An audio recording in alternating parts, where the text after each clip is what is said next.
I'm really thrilled for the panel that we have put together. I'm very grateful that we have the presidents of the National Association of Scholars and Heterodox Academy represented in the discussion. And I'm happy to hand it over to Frank Laukien from our board of directors to take it the rest of the way. So Frank, why don't you come on up?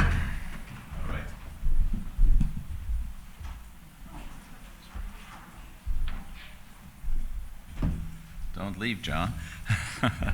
Good afternoon. I'm Frank Laukien. Thank you for the introduction. I'm on the board of the MFSA, but I'm also on the board of the Heterodox Academy. And I think I have at least 3 titles for this panel. One was just suggested that this would be a discussion of the Manhattan Institute statement, and we'll get to that. The official title in the program, related of course, says Government's Role in the Reform of Higher Education. And I've been floating this subtitle to my panelists about where do we go from here, somewhere between resist, renewal, reform. I recently was at dinner where someone said we need reformation, which seems to imply a series of pretty significant reforms. I think we heard from Jonathan Rauch's talk that your perspective or whether we need incremental reforms or whether they're even working depends a lot on what problems you have and to what extent your institution or your department or your group may have derailed, not my terminology, but it has been used. And so people who come from the Chan School of Public Health, or maybe some others that Omar will talk about us, people that come from the STEM parts of MIT, people that within the MIT community may be somewhat suspect of parts of SHAS. I assume most of you speak MITs, so hopefully you'll know what all these abbreviations and numbers mean. Well, this will lead to a healthy debate. As your moderator, I'll give the longer introductions and an opening statements to the 4 fantastic panelists, so I will keep the short introduction. We have John Tomasi here, many years at Brown as faculty and now the president of the Heterodox Academy. We have Jeff Flier, who's a professor of medicine, but for many years was the dean of Harvard Medical School. He's also one of the co-presidents and presumably co-founders of the Council on Academic Freedom at Harvard, or CAFH, harder to pronounce. I joined that and said, wow, that's absolutely terrific. We need one of those at MIT. And with Ian Hutchinson, who you heard earlier this morning, and Alex Byrne and Brad Sco and others, MIT then some members of the MIT faculty created the CAFMIT, MIT CAF, right? MITCAF, sorry. MITCAF, which is part of that ecosystem that's probably described on what John showed here. We have Omar Sultan Haque, who's an esteemed member of the Council on Academic Freedom at Harvard. He is also someone who did sign this Manhattan statement here, Manhattan Institute statement. And he's no right-winger at all. He's a very reasonable person. Very recently, we had a very interesting conversation, and he'll make some interesting points. Yeah, there's some things where this document goes a few bridges too far. There's some things that you may not like, or some of you may not like, but there are some other criticisms. And I'll read some of them to you later, some prescriptions or proposals of what one should do.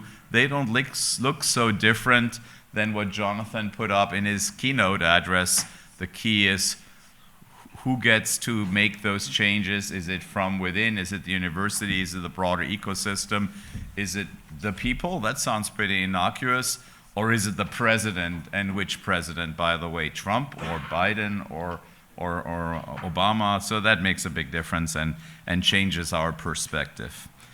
With Peter, we had not met before, so we literally met minutes ago. I read a lot about you. It's a pleasure to have Peter Wood, the president of the National Association of Scholars, who's also a prolific book author and an academic researcher and an academic himself. He'll tell us more about himself. We'll hopefully get a very nice balance of opinions.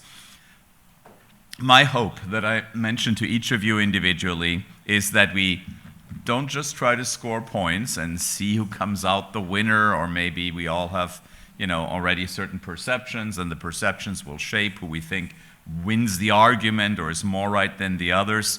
Maybe we'll all learn something from this, and maybe it'll inform how we go about continued reform or reformation, as the case may be. So, a little bit random.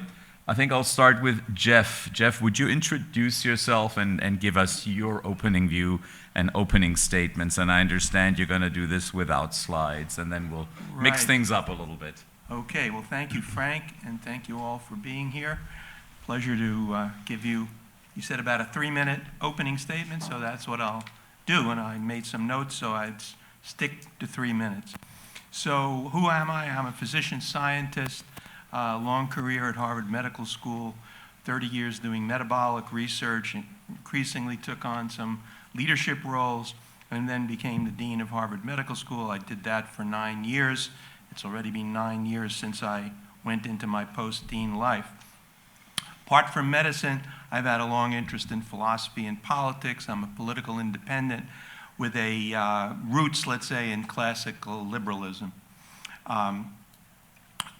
With my love for higher education, living in that world my whole career, I began to witness over the last 10 to 15 years a number of unwelcome changes in the academy that I decided or believed required attention. I started writing some opinion pieces that were a little heterodox at the time. I survived them, and I decided to keep working in that way.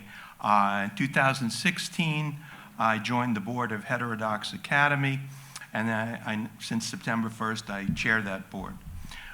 In March of 2023, I was a co-founder of the Council on Academic Freedom at Harvard, as Frank mentioned, and I remain one of the 6 co-presidents of that organization. So what characterizes both of those organizations? They seek and have sought to drive reform, important, meaningful reform, within the university ecosystem, specifically to promote open inquiry, viewpoint diversity, where it's excessively limited, which is most specifically, but not exclusively, in the humanities and some of the social sciences, and to promote constructive disagreement, as much as possible free from fear of speaking out and self-censorship, which we now know from many, many surveys is widespread. Progress on these issues was slow, but very real. I saw it happening, but then it was markedly accelerated after October 7th, 2023, in whose aftermath many, many issues that were previously ignored by people inside and outside the academy started to draw much closer attention. I believe a major inflection point was reached at that point, and I decided and believed that it would be associated with accelerated change, driven both by internal constituencies, some of which existed and were expanding, and external forces allied with the need for change, including alumni and donors. And I couldn't agree more with John Roush that that is part of the community that needs to be mobilized. Sadly, recent federal attacks on the university, even when some of the elements appeared to overlap with prior internal efforts at reform, and even when some worthy goals that I might, for example, supported, appeared to be accelerated by some of these attacks. This represents an extremely, almost existential, unwelcome threat. Now, why do I believe that? Because this attack includes many wildly exaggerated claims about the current state. I've been at Harvard for 40+ years. It's not a place where Marxists and communists are running around, ideologizing all the students. That's just nonsense, and it displays ignorance of the state of the institution. They also are demanding purposefully ambiguous standards for reform that are not well defined and could mean anything to anyone. Not to mention, they employ many illegal tactics and an authoritarian modus operandi, and I believe in many people's efforts, they seek an illiberal end state that I do not support. Many allies for necessary reform, including many people I know, see these federal attacks as a more immediate and severe threat than the prior concerns that drove their interest in academic freedom.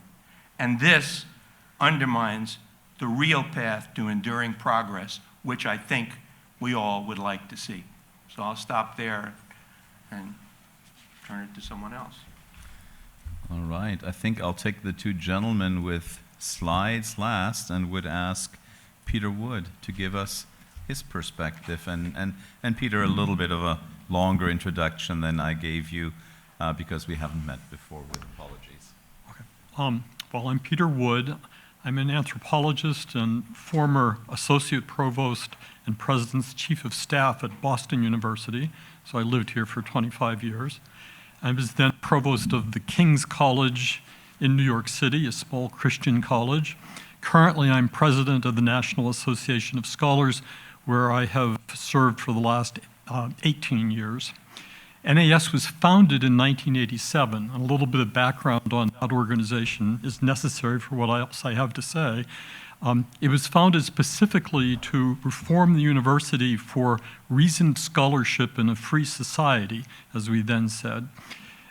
It was founded by men and women who saw themselves as defending the principles of liberal education against an emerging radical alternative that prized group identity over individual achievement and expressed radical skepticism about the knowability or even the existence of truth. NAS thrived for about a decade as a rallying point for academics determined to uphold traditional academic standards, but it was a losing battle. A new generation of faculty was gaining both institutional and cultural power, wielding a call for social justice as overriding older ideals of systematic inquiry based on universal standards of reason, logic, and evidence. When I became NAS's president in 2009, my first order of business was to create deeper documentation of what had gone wrong. Perhaps I'll say more about that later, but the essential point was that the university had been captured by those who saw it as an instrument to advance various ideologies in their research, publication, and teaching. These ideologies included the diversity doctrine, radical feminism, gender theory, radical environmentalism, including the idea of catastrophic global warming, post-nationalism, and globalism. Uniting all of these was the idea that Western civilization was something to be disdained, often shading into outright ignorance of the West as the study of the past and inquiry into the present were increasingly filtered through narratives, their word, that privileged the premises of the newly fashionable ideologies. Now, this all may be exaggeration, but not much exaggeration. My field, anthropology, which you saw on the earlier chart, had no room at all for conservative anthropologists. So I'm breaking ground here. This is the first, maybe the only time you will see a conservative anthropologist. Well, these ideologies constantly mutate into new forms, most recently having given rise to critical race theory, post-colonial theory, ideas of settler colonialism, land acknowledgement, queer theory, gender-affirming care, safetyism, transgenderism. The recent reemergence of anti-Semitism on campus is another facet of this ideology's ability to inhabit new clothing. Part and parcel of all of these is the division of society as a whole, and students in particular, into separate classes of the oppressed and the oppressors, with heterosexual white males singled out as the oppressors par excellence. That opprobrium is projected backwards onto all the achievements of the past, political, scientific, artistic, literary, musical. Civilization itself is demeaned in at least many of the humanities departments, but I don't think it stops there. NAS's founding principle of combating illiberal ideologies by rational argument and evidence has proven hapless against a regime that cared little for either rational argument or evidence, or that seized the vocabulary of liberal education but redefined its basic terms. With that in mind, we shifted from trying to persuade the invincibly unpersuadable to altering the landscape by addressing the public and political leaders at both the state and federal levels. Reform will come, if it comes at all, with the combination of higher education's loss of prestige, its economic vitality, its social importance, along with external pressure to mend its ways.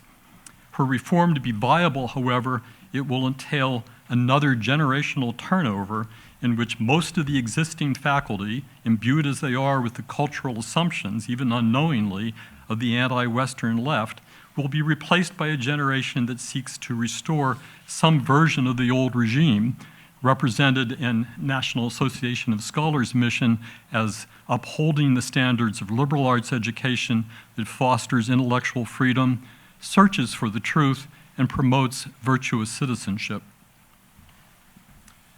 Thank you very much, Peter. That was a wonderful overview, and I guess it sets us up for some of the discussions, the role and the appropriate role of government and others in the ecosystems that I think have been capably drawn by John. And we'll go to Omar first, who's prepared less than 50 slides, I understand.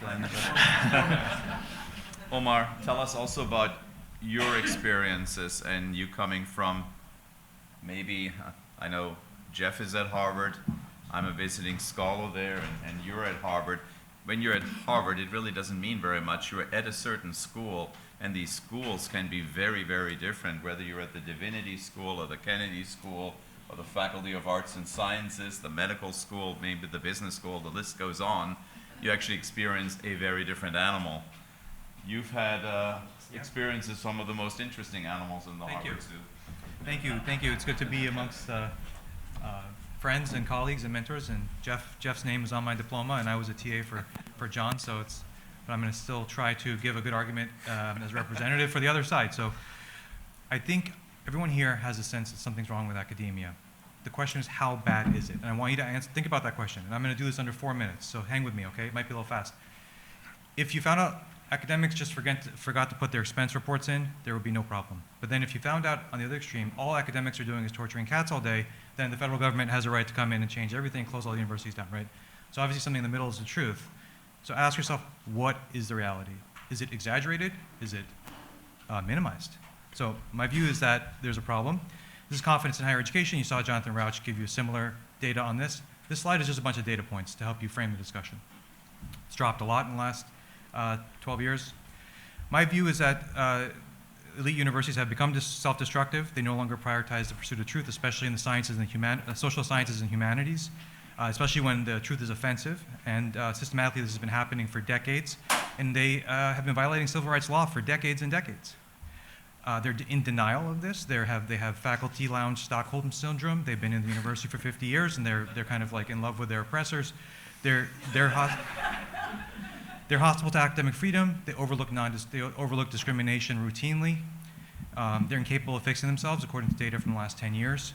They need external accountability, and what that is up for debate, but the question is undeniable to me that they need some external accountability. My view is consistent with the American population. I don't know why people in Ivy League don't understand this. Here's some reasons why. 2 questions. Should universities be trusted to reform themselves? If external accountability is needed, what kind is needed? Here are some possible answers. Maybe there's no accountability needed. Everything's just gonna keep going on as it is. Nothing to see here, move along, we're working on it, come back in 20 years. Or if accountability is needed, should it only be civic organizations like Heterodox Academy, FIRE, public opinion, alumni organizations? Or should the government be involved? Or should this government be involved? Maybe you'd be okay with the Biden administration, the Carter administration, but not this administration. There's a spectrum of opinion, but my view is that something needs to be done. And I'm very thankful something is being done. If you found out African Americans had a 1,300% less chance of being admitted for the same qualifications, you would have a blue ribbon commission, you would be giving Nobel Prizes to people who found this, or Nobel Prize in economics, whoever discovered this, and you would be stopping all economic activity in universities, 1,300%. And if you went into the universities and you found, wow, all the African Americans who had to get here had to be this much more accomplished, 30% more accomplished, and everyone else was, how did they even get in? If you think that's a problem, let me tell you that's the problem that's happening right now, and everyone doesn't care. Whenever I present this data, I get stunned silence. Everyone look, shuffling their shoes, checking out each other's watches. This is what's happening still. Nobody cares. Nobody cares. The Supreme Court found this out in 2023. What they found is students were given up to 1,322% higher chances of admission just based on their race. This is not a 5% admissions increase. This is not two people equally qualified, one person had a rough childhood. This is someone who would not have even been a candidate is getting in. It's what happened in California in 1996. We had the same thing. People ignored it. Schools ignored it. The numbers don't change much. Schools don't comply. Even now, Harvard's #1 application essay for its undergrads is a diversity statement. They're trying to skirt the Supreme Court ruling, being technically legal, but in norms, not moral. The other thing to consider is the Harvard Law Review is biasing itself in accepting articles. Currently, 24% of Harvard students are of European ancestry, 24%. That's 75% of the country. Jewish Americans have gone down from 25%, 20% to 8%. Is it because they're that less academically prepared? Did something happen that all of a sudden European Americans and Jewish Americans are just so unqualified that their numbers went down? No. Harvard doesn't even report the number of white people admitted in their admissions website. They don't even use the word European American or white. They hide it. They're ashamed of it. They're ashamed of this stuff. So my view is that this is the main animating reason for why I supported the Manhattan Declaration. Minorities don't support equity policies like affirmative action. The majority of the country is behind students for fair admissions. It's wildly popular. It's just these 6% of progressive elites who are in their own bubble, who have lost the baton of meritocracy, they're running in the wrong direction, and they think they're winning the race. So these are the numbers if anyone's interested. Thousands of percentage increases in admission rates based on race, hundreds to thousands of percentage. It's shocking. Just look at this. If there's anything you take from this, take this one slide. Hiring for faculty and promotions is the same thing. You wouldn't expect all of a sudden the people who admitted you to suddenly become moral people and start changing and being meritocratic. Same things have been found out in hiring and promotions. This is the next wave. This is the next Supreme Court decision coming along. Even if you look at Harvard's, they kind of like are so in their own bubble that they gave away their hiring criteria. They like had all these things they said. Make sure you only read these people first. Don't read these people. So they're self-incriminated. They've been caught crimson-handed, as I said, and we know from experimental studies, randomized controlled trials, women actually have a 2-to-1 advantage when the applications are blind in STEM jobs. Everything's upside down. It's really unfair, I think, and that's why I signed this declaration, because anti-Semitism is also a problem. But if you hear people at Harvard, the faculty lounge Stockholm syndrome is so deep they'll just read this anti-Semitism report and say, "Oh, it's no big deal. The president's Jewish. It's no big deal. Everything's fine." But look at Hillel International. These are the number of anti-Semitism incidents over time. That doesn't look like a big deal. And apply the same standard to every group. If this was anti-black racism incidents, would you have the same reaction? Just because Jews, people don't care. Just because it's whites, Asians, nobody cares. So apply the same standard to everyone. You would be supporting the same policies as me. This is a support for violence. We know this has been publicized by Fire. 79% of Harvard students say shouting down a speaker is okay. 32% are okay with violence, at least sometimes. You might think that's an abnormality. 71% of students say a professor who says something offensive should be reported to the university. This is national data. 71%. This is not a university anymore, okay? This is Fire's recent data. Things are getting worse, not getting better. I disagree with what was said earlier. It's getting worse. Look at these numbers here. Don't avert your eyes from this graph. 34% support violence. 54% report or support blocking other students. 71% report shouting down a speaker. This is national data. And these numbers are. By the way, the MIT numbers were no better. They were in that same ballpark range. And these are not aberrations. Like when this report came out, everyone said, "Oh my God, how did they do the methodology for the study? It must have been biased." Look at the national data on liberal young people in general, because universities are basically liberal cultures. They're 5,000% more liberal faculty than conservative faculty at Harvard. It's basically a seminary for the Democratic Party, a secular seminary. And if you look at young liberals and what they believe, young liberals, 26% of people believe political violence is okay for achieving political goals. 26% of liberals from 18 to 44 believe that. There's nothing abnormal about these data. This is just consistent with the politics, it's consistent with the secular religion. Professors don't show much better trends. If you look at actual views of professors on these same questions, they're a little bit more moderated, but the younger you get as a professor, the more you're like your students. That's why the future of peak woke has not arrived yet.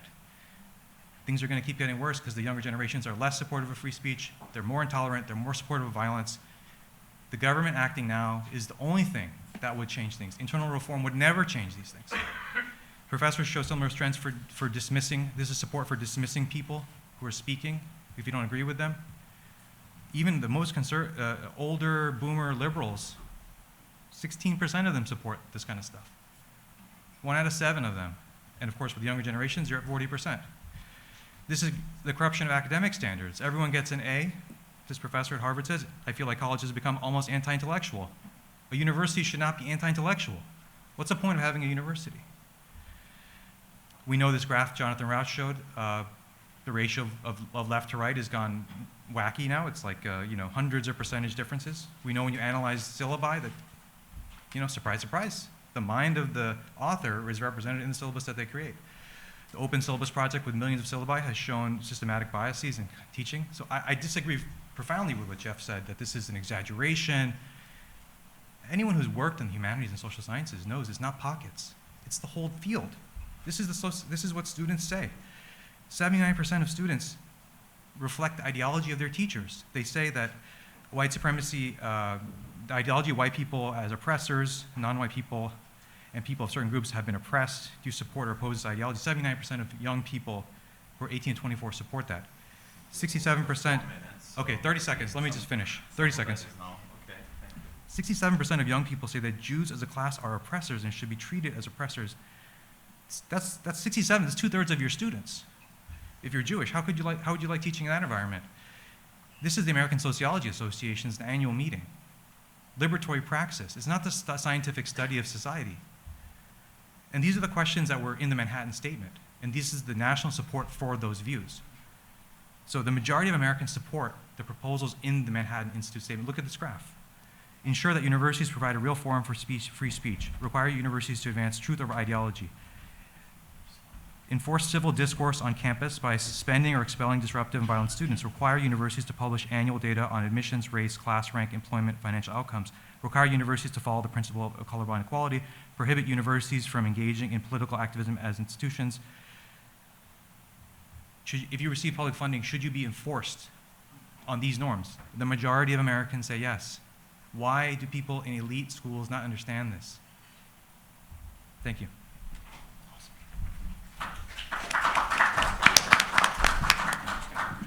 Vibrant discussions. We'll come back to that, and others will comment, rightfully so, that the Manhattan Statement lists all these things after an introductory paragraph that says, the President of the United States, and we assume they mean the present President of the United States, is to draw up a new covenant that makes sure that these things happen. I think that's a lot of the crux of the matter. Because with this slide, I haven't looked at every word here, but many of us would probably agree that's what we're all about in this ecosystem. So maybe I'll come back to that slide, but on to John Tomasi, and hopefully we can find his slide. Thank you, Omar.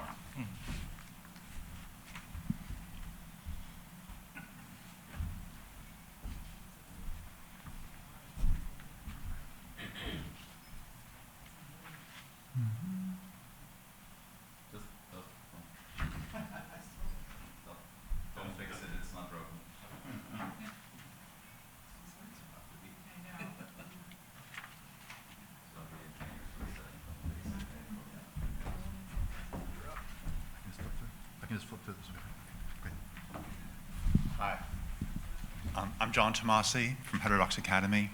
I'll do 3 things. I'll say a word about the debate question, I'll say a word about HXA's approach, and I'll say a word about this moment. So first, a word about the debate question. On a napkin, on a train, on the way here, I did a little doodle. Something I carry around in my head a lot. I'm back in philosophy, at the level of systems theory, systems change in particular. So I kind of did this as kind of a fun little thing. But what I want to do more, this is more of a service to all of you. I hope they're not defending my own position. What I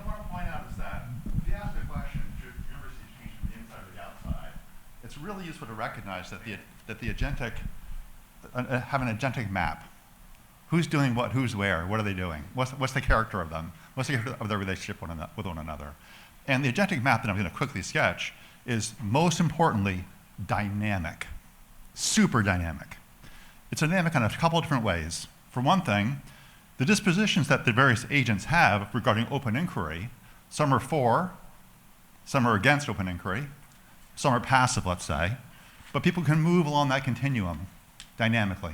Super important point. That point applies to all the different agents I'm going to talk about in a minute. Also, these agents hold positions of power, the positions that they hold, in short-term ways or longer-term ways. And that differs across the domain. So super quickly, looking at what's called the inside, what's called the outside, I mean, the concepts are not very helpful. Inside what? You guys did a last session. Are alums inside or outside? I say inside. For inside, I mean this. Trustees, administrators, faculty in their departments or their centers, important distinction, and something like students.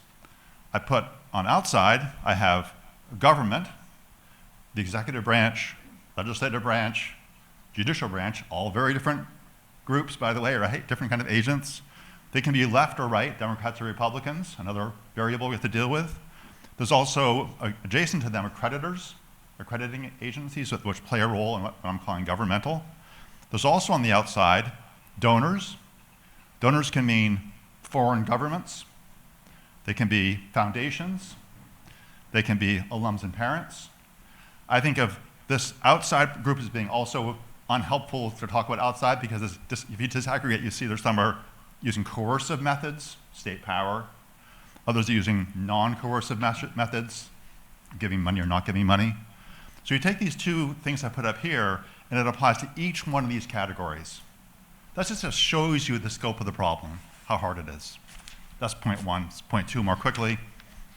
HXA is a diverse membership of group of professors who believe in our universities and want to make them better. We support open inquiry. But we don't agree on the question of which legal governmental activities are helpful or unhelpful. We have some members who think that the government should have no role at all in reforming universities, and reform should happen entirely from the inside. We have some members who think that there's a super important role for government to make changes in our university system, legal actions by the government. And we have people on the whole continuum between there.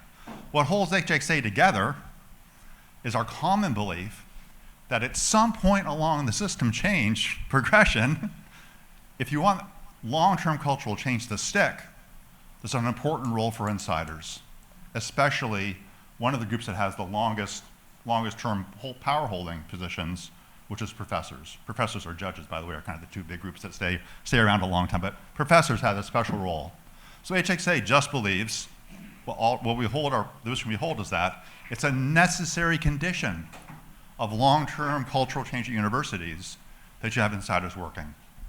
And this, I can say more about necessary and sufficient, but that's the super brief thing. And then finally, about this moment, I'm just going to give you a picture of my inbox, which used to be really boring, but as of about 6 months ago, my inbox became super interesting. Let me see, where is it?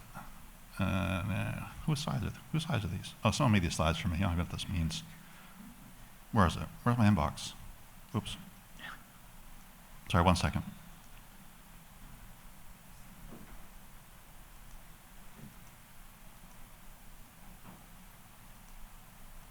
Well, they don't put it there. Okay, I'll just say about my inbox instead. So, sorry, I had a nice picture that meant to be on the slide deck.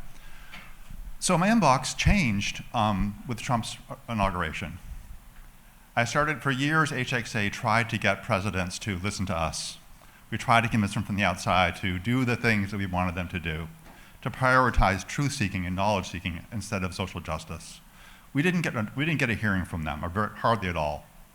As of the last 7 months or so, my inbox is full of messages from presidents, from trustees, from my members in particular. One of my favorite ones from Dylan Selterman at Johns Hopkins University. Dylan wrote to me in April and said, I'm meeting every week with my college president and his chief of staff. They want to know how we can help them build open inquiry on our campus. HXA was trying to convince people that they should do open inquiry. But with the sea change that's occurred over the past 7 months, we're now being deluged with requests from our members across the country and from administrators across the country, big schools, small schools, you name it, asking us not whether they should do it, but how they should do it. It's requiring a cultural change within HXA that I'm leading, from being contras, which we've been for our whole existence, to being something like principled allies. It means building out new sets of toolkits that we can actually provide to our members to make the changes actually happen on the campus, on the ground, toolkits that we didn't really have in strong form until very recently. So, am I done? Oh, then I'll go on. So, so I'll go a couple more examples. So, the new president of University of Virginia is, to our delight, one of our most prominent HXA members.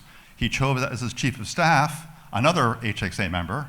So this is now a place, a campus where, for whatever reason, we can talk about the reason, they chose a known Heterodox Academy member to be their interim president, and empowered him to choose another super dynamo, Mary Kate Carey, to be his chief of staff.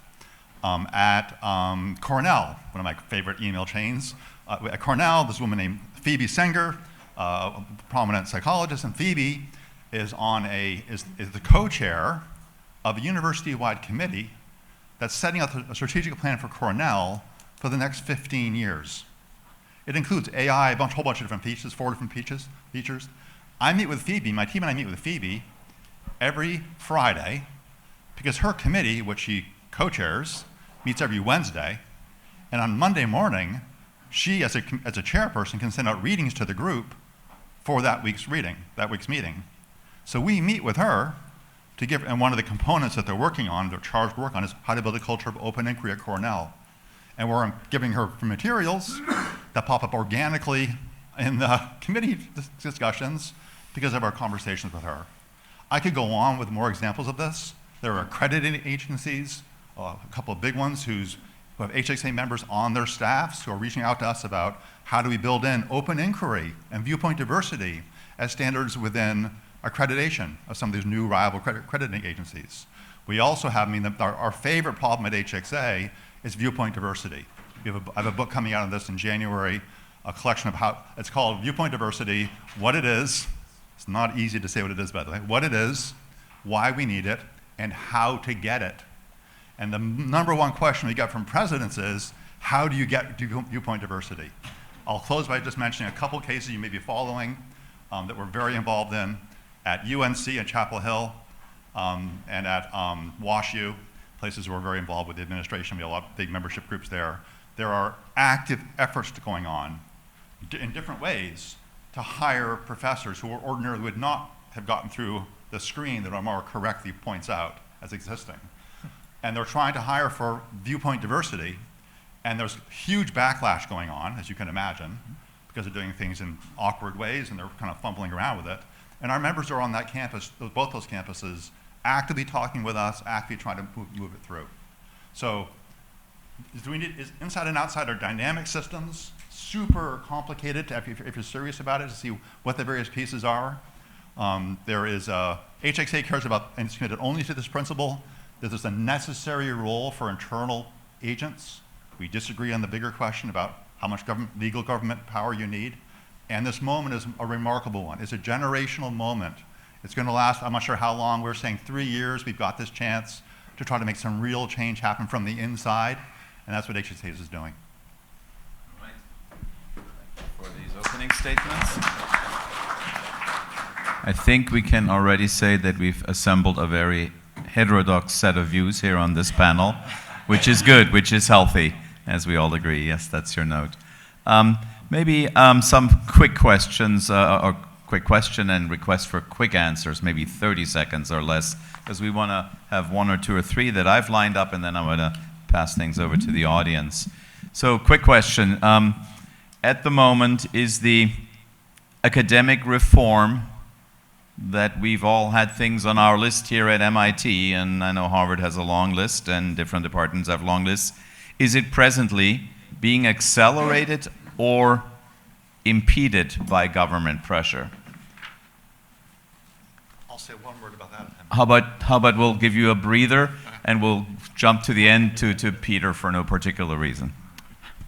Well, I'm not on top of affairs at MIT. I do read a lot about what's going on at Harvard. Harvard is resisting tooth and nail the Trump-inspired changes or coerced changes, but it wouldn't be doing anything at all were it not for Harvard. So the external pressures are making a huge difference. Jeff, do you want to go next? Yeah, what was just stated is factually false. Harvard was doing things before Trump was elected. It was going to be doing more and more. And even when some things that were happening might be conceivably accelerated if there was a negotiated settlement, the fact that it is being done by Trump, a authoritarian a scoundrel, is not going to help the future of higher education unless you have a completely different notion of what that might be than I do. Let's keep it civil. Am I allowed to use some of the things that Trump says? No, because we want to keep it civil. Then I won't. Omar, do you want to go next? Well, when the government includes legal measures to follow the law that's left-wing, the universities over-deliver. When Obama had Title IX regulations, the universities over-delivered, fell on their feet, kissing everyone's feet to follow the federal law. When it's equal opportunity for all, individual rights, they fall over backwards to not comply. And did Americans with Disabilities Act get enforced through internal reform? Did discrimination against women, Title IX, get enforced internally through through lectures and policy discussions? No. Did anti-discrimination laws at Bob Jones University, University of Mississippi, integrating to non-segregate, did that get enforced through careful discussion? No. All of these are probably most university reforms come from without because it's psychologically implausible for people who benefit from a system to internally reform. They are paid to stay the same. People who advance and become presidents are conflict averse. And as you know, they say the university is not necessarily meritocracy. It's a giant ice cream cone. You get your way by licking to the top. That's somewhat true. So people are not psychologically disposed to reform from within.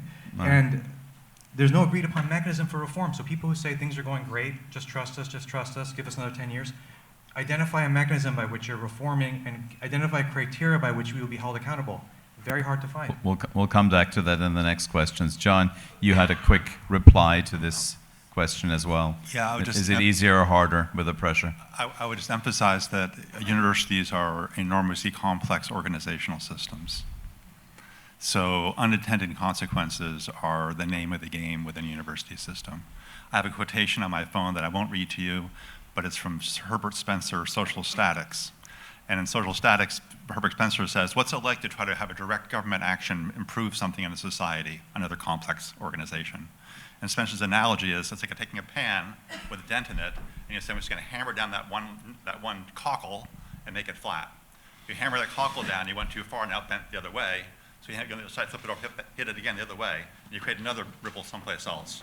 And he goes on this whole description about how trying to use a government program to make a particular targeted change within a complex organizational structure is not going to have the consequences you want in this kind of simplified way. Doesn't mean you can't improve it. You can. But to think you're going to move in and make something happen is what Hayek called the fatal conceit. It applies times 20 within universities.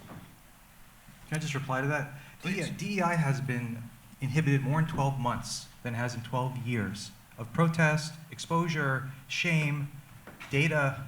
In 12 months, bureaucracies have been dismantled. Discrimination has been inhibited. People are given a fair shot, not based on their melanin and gonads and immutable characteristics, finally.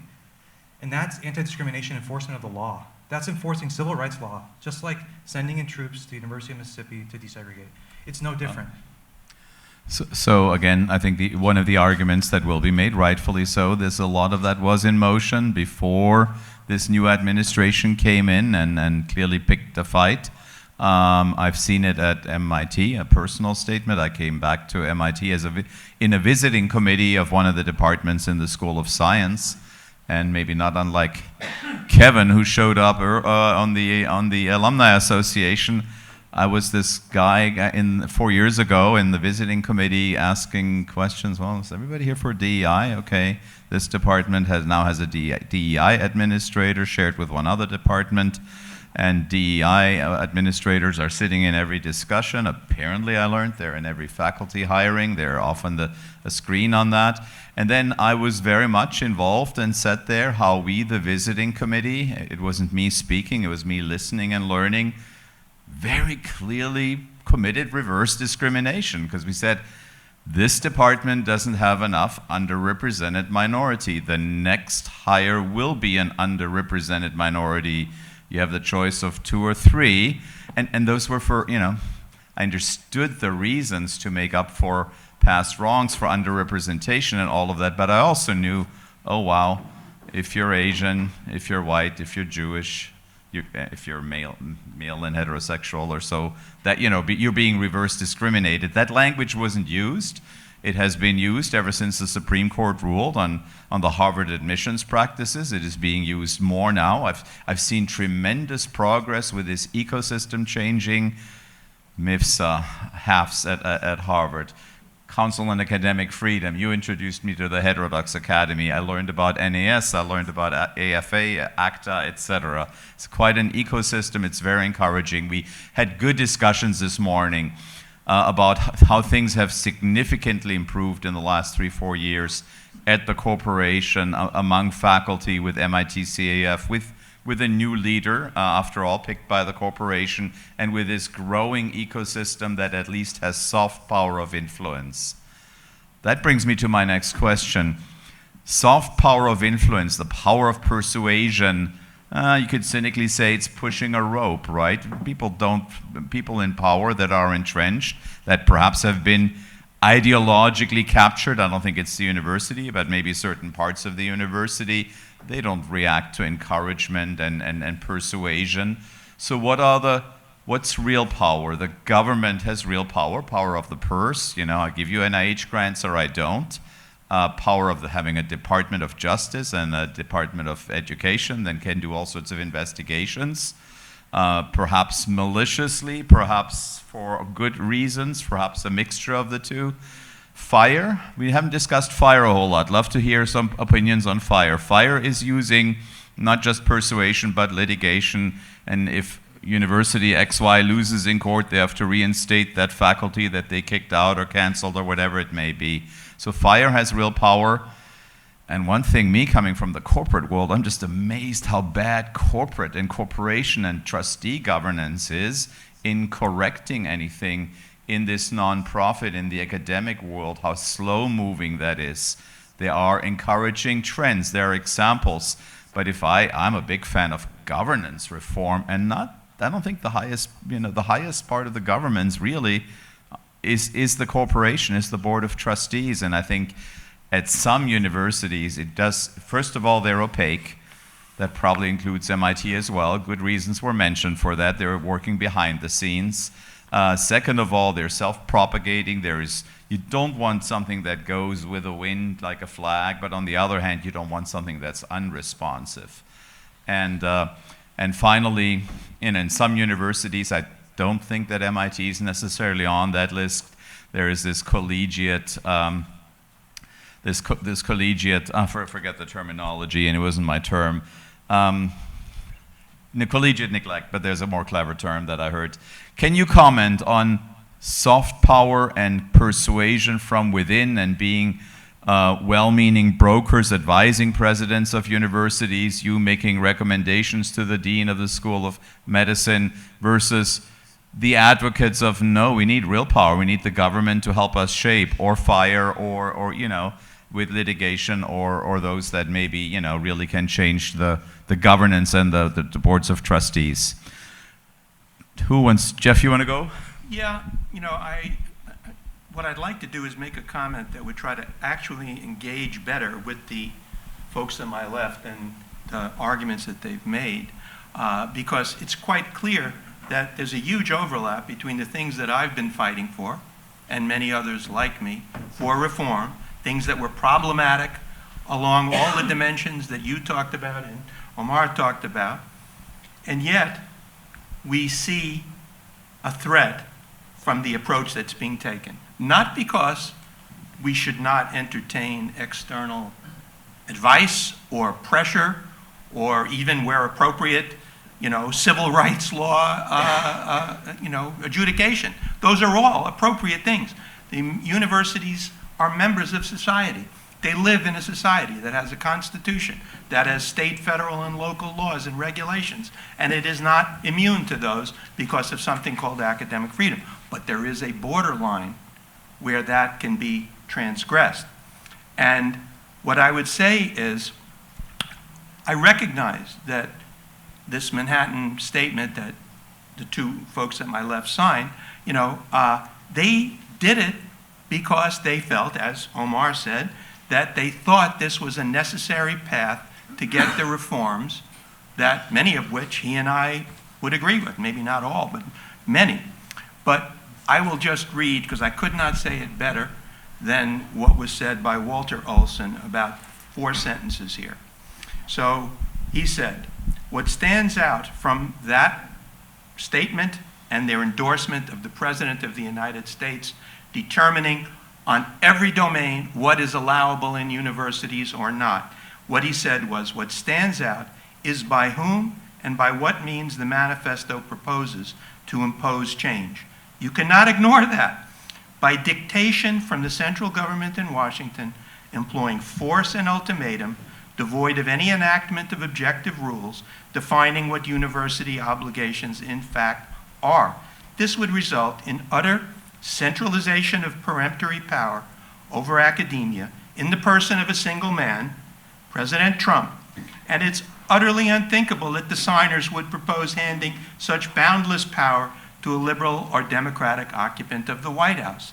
Nothing could be broader invitation for those who consider themselves in possession of the truth to impose harsh measures on contrary thinkers who they dismiss as in the grip of ideology. So there are problems, they are major. I've been dedicating some of my time to fixing them. They need to be addressed.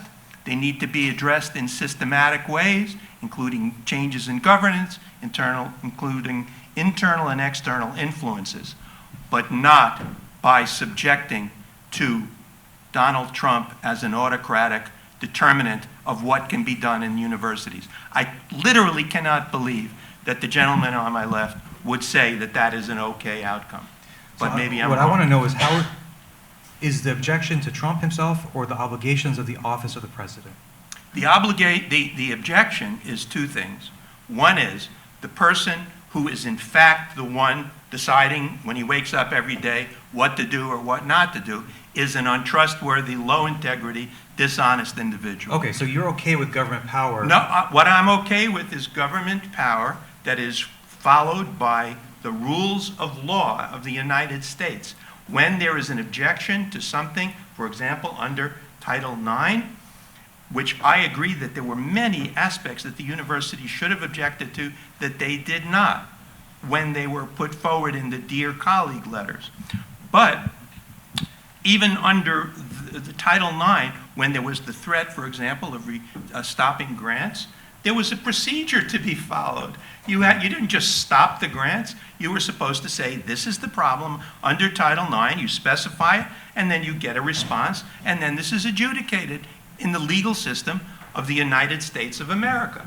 That is the way it should be done. I agree with you on that. I'm for following all laws and procedures, administrative law, procedural law, but I'm just going to the substance of your question, which is you've conceded that external accountability is okay. It's in addition to internal reform, correct? Of course. Okay, so you've conceded that the office of the president. I'm not conceding it. I've always thought that.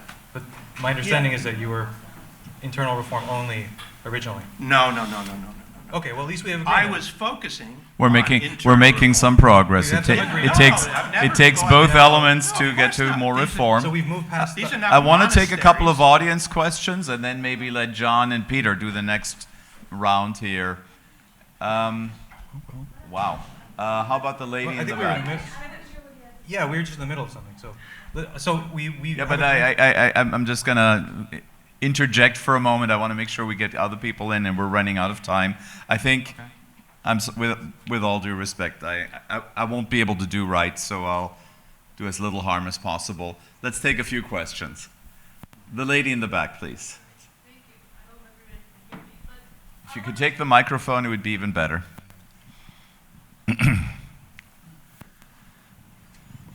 I wanted to ask to all the panelists, actually. So what do you think is the role of, I will use a broad term of youth, in creating this change, beyond just the student perspective? Because I think that, like, some of the data that you presented, Mr. Omar, in particular, it has, like, in my mind, I was thinking, is this really like a sort of political gap, or is this generational? Like, I think it's probably both axes, but I think the generational gap is noted.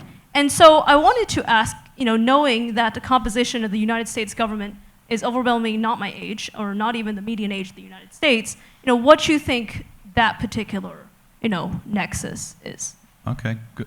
Are you asking me specifically? Chris, big question. Let's start with Peter and John, and then we'll just go at a pretty quick pace. Well, if we're talking Turning Point USA and the followers of Charlie Kirk, I think there's a great role for students to play. Apart from that, hardly any. Most of the students are way too ignorant of the nature of the university and its deeper history. They've been brought up by the graduates of schools of education who really have been indoctrinated with Marxism. Their knowledge of American civics is tissue thin.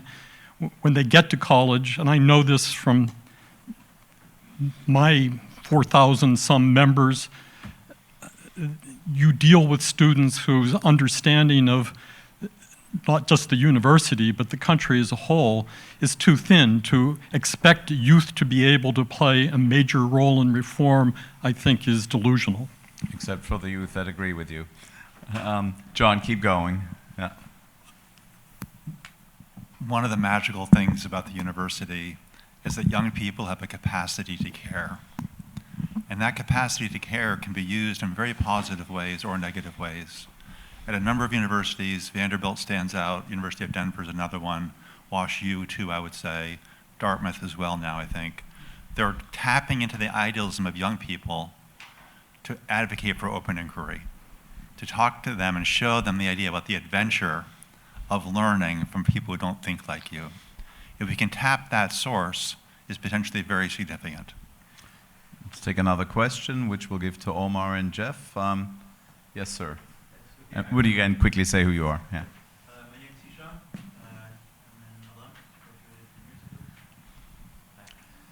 an alum. So there's an apparent start maybe on this one. So there's an apparent contradiction in the Manhattan Statement. I guess this is directed to Peter and Omar because you guys signed it. At the last page, top of page 3, if anyone wants to follow along. Universities must adhere to the principle of freedom of speech, provide a forum for a wide range of debate, protect faculty and students who dissent from the ruling consensus. I think we all agree with that. The next sentence calls for swift and significant penalties, including suspension and expulsion for anyone who would call for violence. Now the problem is, who gets to decide what a call for violence is? Liberals claim that, for example, in your presentation, criticism of affirmative action policies, that's incitement of violence against racial minorities. Or debate on people who don't support trans rights are inciting violence against the LGBT community. So the Supreme Court has very clear statutes and interpretations and jurisprudence on this question. It's not particularly unclear. The Brandenburg decision and subsequent have really clearly spelled this out. And words are not violence, and the incitement to violence is narrowly defined in that ruling. So if you follow that, you have no problem.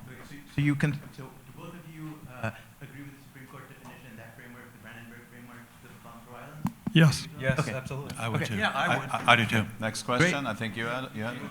I Others won't get to all of them, but you had raised your hand. Oh, Wayne himself. Okay. So, excellent. yeah, I'm going to take possession and ask a question. So I'm allergic to government trying to micromanage complex processes, and I just don't believe it works. On the other hand, I'm sympathetic to Omar's view that real reform from inside is difficult. Would it be sufficient to accomplish the objective if we go to what Frank alluded to, and you say, and the government said, we are only going to change the rules for how trustees are, how they work, how they are selected, how they, what their term limits are, that they define a structure for trustees, where trustees become less insulated, less self-referential, and then let them decide in their individual university situations what needs to be done to make that university a better pursuer of knowledge. Would Jeff, that can be we throw sufficient? Jeff, Leave- can we throw leave this all at the you, other or- micromanagement out. Yeah, well, I agree with you that there shouldn't be micromanaging. I agree that there needs to be some profound governance changes. Harvard University, you know, was founded, you know, a long time before the United States was founded. The governance system of Harvard was not designed for the modern era. It has not been changed significantly. It should recognize that they failed over the last period of time to keep up with the demands and the proper responsibilities of governance. They let many things become ambiguous and vague. People can claim, oh, it's only the faculty who should run the university. Other people say, well, wait a minute, that's not exactly true. So we need a fundamental reform. I do not believe that it's going to come from the White House to stipulating how it should be done. I can tell you that there are efforts now in many universities to convince their structures to rethink how they work. Quick thought for John, and then we go to the next question. The fundamental problem with the governance issues is incentives. And many trustees that I talk to tell me that when they want to get up and make a statement, at least the wealthier ones, they wonder what that means about their children who are applying to get in the next year, or their grandchildren who are. There are proposals, we've been talking about some colleagues and I, about how can you find a rule that would solve that incentive problem. It's actually a tougher problem to solve than you might think. Ian, do you want to go next? I know you had your hand up. And there was someone else in the last row, yes? I think that's Deepa. I'm holding the mic. Yep, I know, but Okay, real estate. speak up and then we'll get to you. Hold on to that mic. I know you like possession. I'm curious what tools, tactics, or methodologies any of you feel are available to the federal government to ensure compliance with SFFA. Sorry, with what? With SSFA. So I mean, you have monitoring compliance. It's the same as anti-disability law. Disability law. If someone is not providing disability status to their students, you have the government with all kinds of monitors and audits and accountability mechanisms. And currently, all these universities are trying to evade monitoring.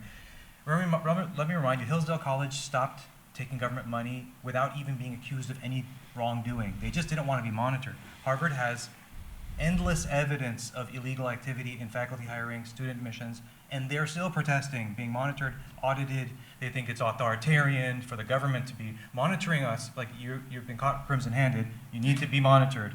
So if there was no legal reason, there would be no need for accountability. So there's all kinds of transparency mechanisms that one could have by having independent outside people that are equally trusted do audits, and Right. and you can pull the funding streams on many different levels. Just quick, crisp answers. John, quick one, and then to you, sir. The problem you mentioned is even worse within faculty hiring and promotion committees, because there are traditions of confidentiality. So things that happen in the room are not given outside the room, and some remarkable things happen within the rooms that are not made public. Yes, sir. Okay, so thanks.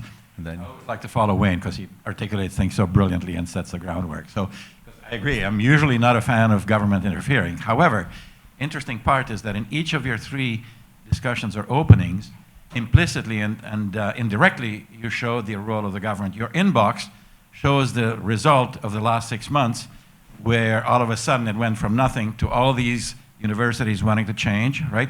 You mentioned the discussions that were happening before within the university, and there were lots of rumblings, and I grew up under communism, and let me tell you, lots of rumblings there, but nobody could do anything about it. Nobody dared say anything out loud, and you accepted that government should interfere. You may not like Trump, but that's a different issue. And so the question is, that, and you know, to your earlier point, because that touched as well, which is, okay, can either of you, and by the way, Jonathan saddled you with the answer, because you're the, you know, Heterodox, and he said you would come in and resolve it. What's a better way? We've seen the result that happened over the last 6 months, which is massive. And by the way, What's your question? given that even the Supreme Court before, that was Trump's Supreme Court, by the way, what's a better way and a more effective way to make and implement this change that we all seem to agree on, but doesn't seem to come through without that intervention? Peter, do you want to try? I didn't really understand the question. What's a better way to effect the change that we all seem to agree on without that government intervention and by bringing it from within? Well, government intervention is too vague a category to address it as a yes or no matter. There's endless varieties of it. And the list of things which the Manhattan Institute statement lays out as the desirable goals are mostly ones which every speaker over the course of the day has already endorsed. Things like universities must advance truth over ideology with rigorous standards of academic conduct. I didn't hear anybody disagreeing with that. The question is, can the government play some active role in that? And the answer is yes.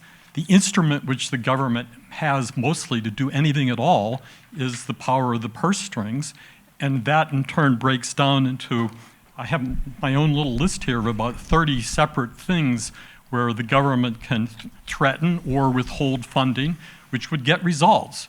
Now, the main problem here has been the ad hominem attacks on President Trump.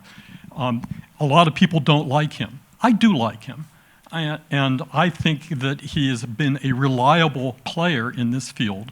There's plenty of policies outside higher education where I disagree with him. I'm not a thoroughgoing MAGA type, but when it comes to higher education, he's been listening to our council, not just my council, but your council.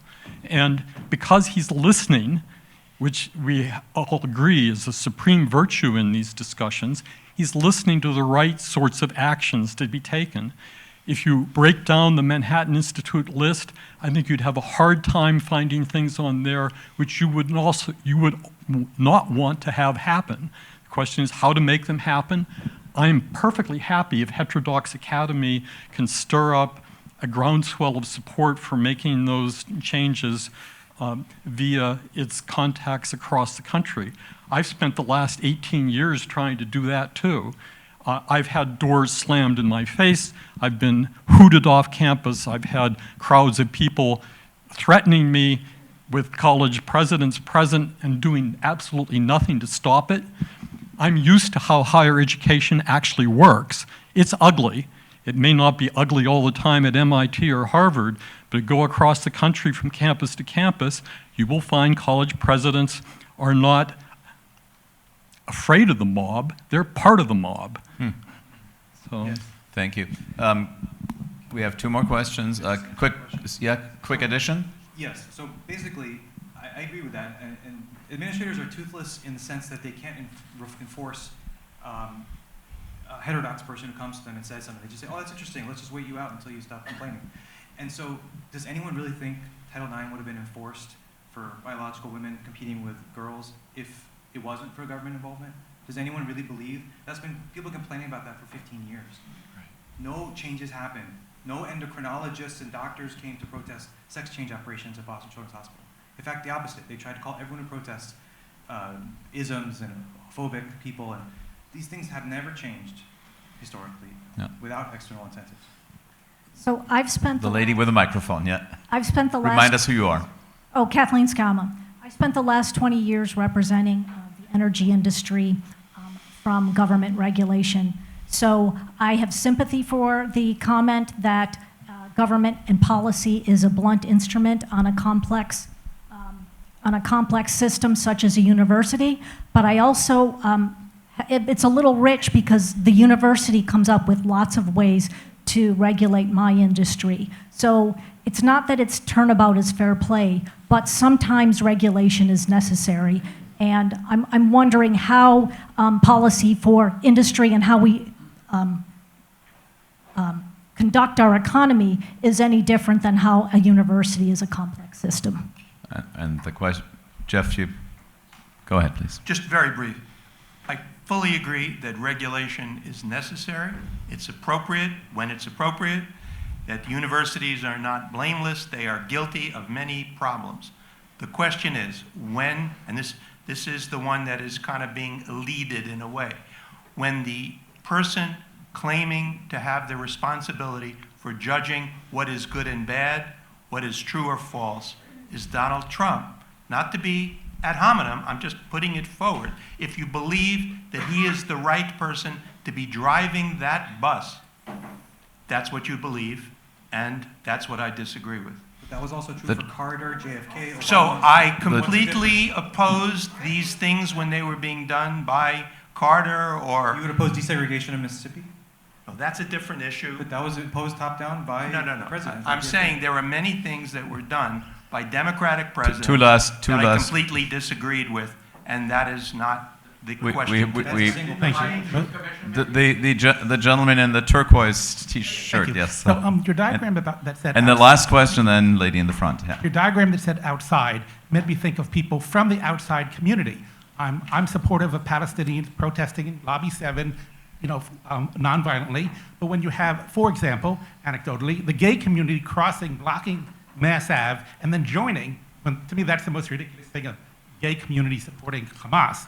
But that seemed to be the spark that created a lot of the problems. And is there a solution besides the government, maybe police, the Columbia or UCLA issue, or is that, maybe this is the non-issue, but I saw that as the spark when you have non-members of the community adding to the protest when it really wasn't even their issue except for that. Well, I think the disciplinary processes at MIT have been revamped. I think that's the same would be true at Harvard and maybe at many universities. Indeed, perhaps they were quite lax in the beginning, also not anticipating what happened on campuses after October 7th. Would you like to add something to that, John? A short word. Just remembering Jonathan Rauch's talk a few minutes ago. Following the twin constitutions, the legal constitution and the constitution of knowledge is a way to approach this. I don't have quite the same strength, the feeling that Jeff does on this issues regarding Donald Trump in particular, but I'm extremely worried about the rule of law being eroded on either of those constitutions. And I think we are seeing a lot of that under the current administration. So that worries me most. Would you like to ask the last question of the day? Yes. Of this panel. Sorry, there's a whole, sorry, the best panel is yet to come. Charlene here again. First of all, I want to say I am a member of Heterodox Academy, so it's nice to see some of you. Thank you. What has struck me and what I'm leaving with from this debate is this incredible disjunct from the strides that Heterodox Academy has made, and that one slide of Omar's about violence, and the belief in justifying violence for words. And given what just happened with Charlie Kirk and the outpouring of all of these videos, some of them kids from Boston celebrating this murder. I mean, these are people celebrating murder. Some of them from MIT. How do we reconcile and fix that? To me, that's foundational. Well, I think it's all right, sort of everybody a 10-second insight. Okay, well, I think it's a pseudo-religion that's replaced traditional religion. It's been indoctrinated by their professors in the social sciences and humanities. They read Frantz Fanon, they read Foucault, they believe in revolutionary violence, they believe ends justify the means, they don't believe in human rights, they think truth is just a fiction of power, and that's what you get. This is just a logical outcome of what their professors have taught them for many, many generations. They've lost traditional beliefs in truth. How do we fix it? You fix it by getting back your belief in truth and justice and goodness and beauty, which requires for many people belief in religion. But our secular world will not bring Jeff, it back. how do we fix that? There is no simple, easy answer to fix it. The thing to be feared is people who think they have the simple answer, and are going to use the power of the gun or the federal purse to, or the federal, mechanisms to bring it about. That's equally feared. Peter, what do you think? It is not easy. Peter, how do you think we deal with these appalling statistics, which seem to be across all universities, MIT, Harvard, many other universities about the same? Well, I think it is a complex problem, but I guess I would start by saying that the FBI and such folks should begin to infiltrate the Antifa and related kinds of organizations that are feeding a lot of this propaganda to those students who are most vulnerable to accepting it and thinking that picking up a gun and shooting your opponent is a proper response to hearing words you don't like. And not calling people you disagree with Hitler and tyrannical and authoritarian. That would work too. John, you get the last word, and then Linda will never forgive me anyway. I'll just say I really appreciate the question, and of all the slides that I saw, Omar, that side of Omar's is the one that worries me the most. Thank you very much for a vibrant and passionate debate. It's good that we figured it all out. Sorry to go over time, but I'm really proud of the wonderful discussions we had here. Thank you all very much.